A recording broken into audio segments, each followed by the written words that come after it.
Голосуем. Мерген Тильденов, Республика Алтай.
Alтай dilile айтылған қайтып төгіні баштады.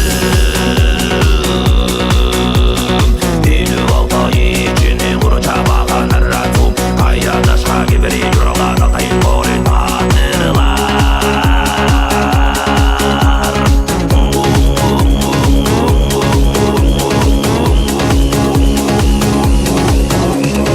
Alтай gelin tanansa Balık taşı görünen Balık yolun tanansa Başkanın sözü yoğular. Gel Altay'ın tanansa Gizbege taşı görünen Kerim devreni sanansa Altay yüreği gömsüre.